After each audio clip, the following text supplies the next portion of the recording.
All right, looks like everyone should have permission to record. Awesome, thank you. All right, Chris Bills, go ahead. Yeah, Josh, just thinking about this week and having now been eliminated from the playoffs. I know that was probably in the cards the last few weeks, but I think we had a conversation a couple weeks ago, or maybe last week, when you said that you wanted to treat these matches like playoff games, and the performance was good the other night, but I just wonder kind of your thoughts on taking the performance versus results at this point in the season. It's just the way that you sort of analyze that. When you play well but you don't get the result, I think that's been like digestible and understandable throughout the season, but maybe in a case when you get eliminated from playoff contention, just kind of wanted your thoughts on that. Yeah, and what you're alluding to is now that you're eliminated from playoffs, go for results rather than good performances. That's what you're asking? Oh, I'm just asking that, if your reaction, I think the other night was that, it was a good performance and, we were just unlucky, but, it was an elimination game for all intents and purposes, right? Yeah, of course. I mean, again, I don't try to chase results. I look at really trying to capitalize on good performance to gain those good results. And the more good, solid performances you have, the more believable the results are. Of course, I recognize this is a results-oriented business.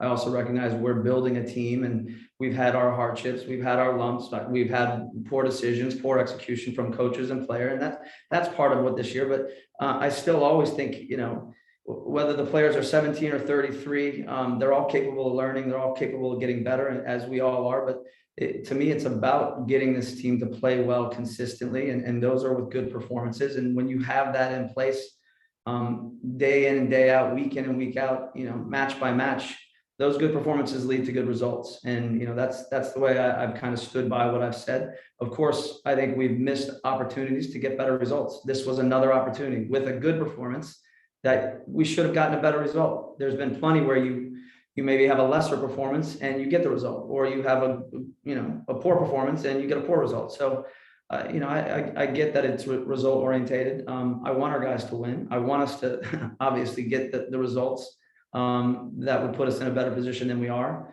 But we are where we are right now. And I don't deter from the idea that we still need to try to play good soccer. And in doing that, there's the collective on offense and defense, and, taking your opportunities has been a theme all year. And that eluded us again last week. And there's not much I can say about it. We didn't give up a whole heck of a lot. And, we were all a little bit, I told the guys, be disappointed at the fact that we didn't win, but, be pissed off about that. But the way we played and, the consistency we showed throughout 90 minutes was solid. But, I want our guys to get results. We're pushing in these last 5 games for good results, but I also want it to be about the way we play and how we perform. And I want to utilize our best guys that are available. And it's 3 games in 8-9 days, but again, it's a different separation between those games. So I expect to, put our best team out there as much as we can these next 2 games. Yeah, I was also wondering if you could clarify Danny Pereira's absence the other day. Was that a yellow card suspension? And is he available for the San Jose match, I guess is the main question. Yeah, he was suspended for yellow cards, and he'll be available for San Jose. Thank you, Coach. Next up, Bob Alou. Hey, Josh, just building off that a little bit, how important is it over these last 5 games to get more experience for some of the younger players? I think it's important. I think when you got a guy like Mackenzie Gaines, you still want to see him get some minutes, but again, I think, Musa needs to keep seeing who we are and his role inside our group. He's been extremely helpful having a striker now. Again, I think changes the dynamic and the makeup of our group, but I do want guys, certainly, like Mackenzie to keep getting his opportunities. Danny Pereira's gotten a lot of the opportunities this year, and he's performed pretty well. A little inconsistent through the middle part of the season. He had some injuries early on. And again, I think Sebastian's gotten some minutes. So at some point, again, I'd like to get Owen on the field as well. He's a young player, but we see potential, and that's why Claudio signed him. So we want our young guys to get experience, but we want to come in and compete in these games. And first and foremost, it's putting forth the right mentality, the right understanding of what that's going to look like, and getting our best 11 out there every game. And we owe it to ourselves to keep performing in a good way to try to bring these results to the fans and to this community. And we got an opportunity against San Jose. It's going to be a difficult one. They are desperate to stay alive in the playoffs. We're going to see and feel what that looks like. And that's an opportunity for a lot of our players, whether it's young players or players from abroad, but also our domestic players that have been part of this league for a long time. And, that's part of the growth that we need to keep making. And we need to mature a little more as a group. And those are some things that are going to be keyed on for next year as well. And then just any team that's not in the playoff race down the stretch, it would be easy for some guys to check out at some point. Why are you convinced that your guys won't do that? Well, I think they have a very good spirit about them when they come to work every day. We've been facing difficulty all year. And, of course, I guess you could always say, well, now you are eliminated. Let's see what happens. But I'm going to continue to challenge the guys in the best way that I know how. And again, I think their understanding and their commitment has been extremely good. We've missed the mark maybe a couple of times this year as far as intensity and certainly what the game is going to look like and matching that. But again, I think these are great opportunities and invaluable experiences for a lot of our group. And we got to keep moving forward, even though we have been eliminated from the playoffs. We can certainly play spoiler. We have a couple games against our in-state rivals. So there's plenty to play for. And I'm not letting these guys back off. There's no way. Not right now. Thank you. Next up, Eric Goodman. Yeah, Josh, you mentioned those in-state games as you kind of, assess the 5 matches remaining. Do those stick out as ones maybe to pursue a little extra aggressively? The fans kind of have this trophy. I don't know if it's actually exists, but it's a trophy for the top Texas teams. It might be, some sort of a maybe consolation prize. Not that you guys are in the market for that, but are those kind of sticking out as extra priority? I think they certainly serve a priority. We lost to both those two teams the last time. Right now, the focus is on San Jose, and it's going to be, again, a very challenging group. Another team that, again, we had our foot on their throat and let them off the last time we played them, and they took some points from us. And we need to come here with the right mentality. After that, we'll start thinking about Houston, and then obviously we have a little break before we play Dallas. But those are two good teams, and again, they're in a similar situation where they're on the outside looking in. And again, for an in-state, for us being the new guys into this process, it's an invaluable opportunity to again, for ourselves, but also, as you just mentioned, for the fans. I mean, it's critical that we come home and obviously put some focus on that game and put forth a great effort and try to bring another good performance and a good result. Thank you. Next up, Mark Turner. Thanks, Laura. Hey, Coach. Hello. So in answering Bob's question, you mentioned, recognizing that San Jose is scrapping to try and make the playoffs. I don't think they'll be mathematically out, but to all intents and purposes, if you guys beat them midweek, that pretty much puts paid to that season for them. How are you using that with the guys, and how are you framing that to act as a motivator, to be the guys who show up and spoil the party on Wednesday night? I think it's part of that. I think that's part of it. There's, we had some points taken from us from this direct opponent. They're obviously on the cusp of being in and out, and we have the ability to really challenge that opportunity for them. And that's kind of an outside narrative. I'll continue to talk about who we are and the way we want to perform to get that result. But I think you add a little bit of fuel to that. Obviously, we were all really disappointed with how that game went against against San Jose the last time. Obviously we took a red card, and the emotion and the intensity and the effort from that point forward was tremendous, and we almost still grabbed the result.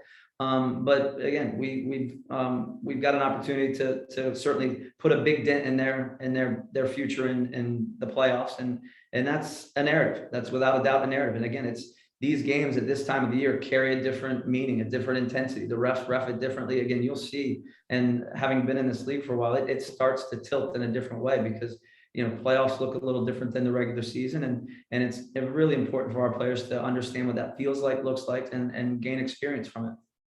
Now, versus Minnesota, you were subject to a couple of dubious refereeing decisions again. Maybe not as egregious as we've seen earlier in the season, but they're starting to add up, obviously. And you talked about that a couple of times. I know my compatriot, Mr. Webb, was in the building this past. Did you have the opportunity to connect with him? And if you did, how did that conversation go?